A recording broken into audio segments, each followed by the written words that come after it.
Hello everyone, good morning. আজকে ছিল আমাদের বাড়িতে বৈষ্ণব সেবা, আর সমস্ত বৈষ্ণবরা কিন্তু সকাল সকাল চলে এসছে। বাড়িতে রান্নাবান্নাও শুরু করে দিয়েছে, দেখতেই পাচ্ছ। আর এই বৈষ্ণব সেবাটা আমাদের বাড়িতে প্রত্যেক বছরই হয়, বাৎসরিক একটা বৈষ্ণব সেবা বলতেই পারো। আর এই বৈষ্ণব সেবাটা কেন হয় সেটা আমি পরে বলছি। এখন কিন্তু চলো একটু রিহুকে দেখে আসি। রিহু কিন্তু ঘুম থেকে উঠে গেছে, আর ওকে কিন্তু ফুলাতা গেঞ্জি প্যান্ট পরিয়ে দিয়েছিলাম, যেহেতু এখনও ঠান্ডা পড়েনি তাই একটা পাতলা ফুলাতা গেঞ্জি প্যান্টই পরিয়ে দিয়েছিলাম।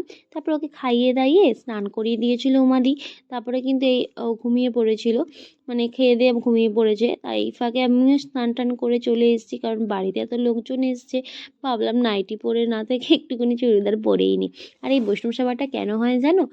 আগেই থেকে, মানে আমি জন্মের আগে থেকেই আমার ঠাকুমা না কার্তিক মাসে নিরামিষ খেত। আর এখন আর খায় না। আগে কার্তিক মাসে নিরামিষ খেত, আর অঘ্রাণ মাস পড়তে না পড়তেই কিন্তু একটা মানে ঠাকুরের কাছে ভোগ দিয়ে তারপরে ঠাকুমা মাছ খেত। তার জন্যই ওই মানে বৈষ্ণব সেবাটা এখনও চলে আসছে আমাদের বাড়িতে, কিন্তু এটা প্রত্যেক বছর হয়। আর আমার ছেলে কিন্তু ঘুম থেকে উঠে গেছিলো। দেখো আমাদের বাড়িতে কিন্তু এখন কীর্তনও শুরু হয়ে গেছে, ওখানে রান্নাবান্নাও শেষ হয়ে গেছে।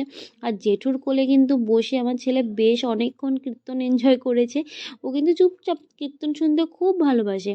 আমার বাবা যখন ওর সামনে এসে গান করে ঠাকুরের, ও কিন্তু চুপ করে বসে থাকে। দেখো ওকে আবার কপালের মধ্যে টিপ পরিয়ে বৈষ্ণবের মতন সাজিয়ে দিয়েছে, আমাকেও পরিয়েছিল। ও কিন্তু চুপ করে ওখানে বসেছিল, কোনো ডিস্টার্ব করছিল না। তারপরে যাই হোক, পিয়া বৌদি ওকে নিয়ে এসেছিলো আমার কাছে, একটুখানি কান্না করছিল বলে। তো আমরা কিন্তু দুজনে মিলে একটুখানি ফটোশ্যুটও করে নিয়েছিলাম। দেখো তো আমাদের দুজনকে কেমন লাগছে, কমেন্টে অবশ্যই জানিও। আর তারপরে কিন্তু ওকে আমি খাইয়ে দাইয়ে ঘুম পাড়িয়ে দিয়ে এসেছি, এবার আমি এসেছি খেতে। এখানে অনেক কিছু রান্না হয়েছে, 5 রকমের ভাজা, ঘ্যাট, তারপরে 2 রকমের ডাল, আর ফুলকপি আলুর তরকারি, আরও অনেক কিছু ছিল, চাটনি, পাঁপড়, মিষ্টি। তো আমরা কিন্তু খেতে বসে পড়েছি।